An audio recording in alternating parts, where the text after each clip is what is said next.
Hotel Girija, शुद्ध शाकाहारी restaurant, रुचकर आणि घरगुती पद्धतीचे महाराष्ट्रीयन जेवण, राहण्यासाठी उत्तम आणि दर्जेदार सोय, बँक्वेट्स आणि party hall, Girija adventure park तसेच ई व्हेकल चार्जिंग स्टेशनची सोय। आमचा पत्ता लेण्याद्री रोड, गोळेगाव, जुन्नर। समोर मंत्री असो वा कितीही ताकदवान व्यक्ती असो, आपली बाजू सत्याची असेल तर त्याचा विजय होतोच। न्यायालयाने दिलेला निकाल हा सर्व पीडित महिलांसाठी ऐतिहासिक असाच आहे, अशी प्रतिक्रिया करुणा मुंडे यांनी दिली। आता धनंजय मुंडेंची आमदारकी घालवूनच शांत बसेन, तो मोठा विजय असेल असंही त्या म्हणाल्या। धनंजय मुंडे यांचं हे डोकं नसून त्यांच्या आजूबाजूच्या दलालांनी आपल्या विरोधामध्ये कारस्थान रचल्याचा आरोप करुणा शर्मा यांनी केला।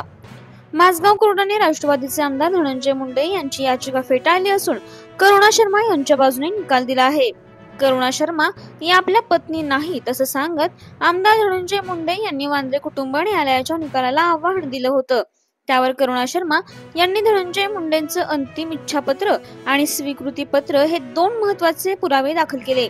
या आधारे न्यायालयाने करुणा शर्मा यांना दिलासा देत त्यांना देण्यात येणारी पोटगी कायम ठेवण्याचे आदेश दिले।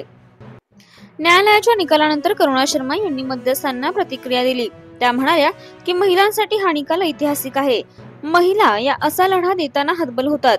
मी देखील अनेकदा हतबल झाले, रडले, पण आपली बाजू सत्याची असेल तर आपण लढलं पाहिजे, न्याय मिळतोच। या निकालाने महिलांना एक नवीन मार्ग दिसला आहे।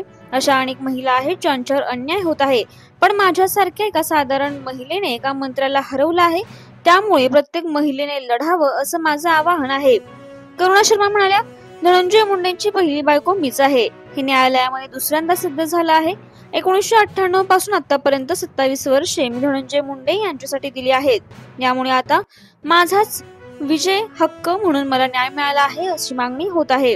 न्यायालयामध्ये सादर करण्यात आलेल्या पुराव्यांच्या आधारेच हा निकाल देण्यात आलेला आहे। धनंजय मुंडेंनी हे प्रकरण दडपण्यासाठी माझ्या मागे काही युवकांना सोडलं होतं।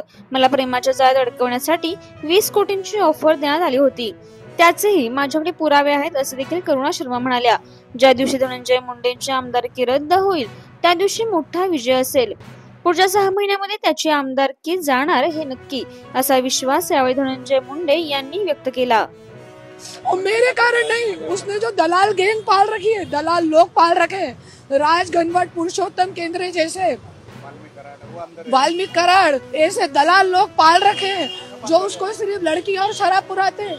इसलिए आज धनंजय मुंडे का ये हाल है। वो घर में बैठा है, 27 साल अपने बच्चे के जैसे पाला है उसको मैंने, 27 साल पति के जैसे नहीं, अपने बच्चे जैसे पाला है।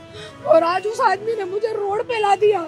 आज जरा सा मैं उसकी गाड़ी क्या लेके आ गई, उस बात पे हंगामा कर दिया। इंडिया 24 न्यूज एक्सप्रेस मराठी, आपली बातमी, आपला विश्वास, आपला आवाज।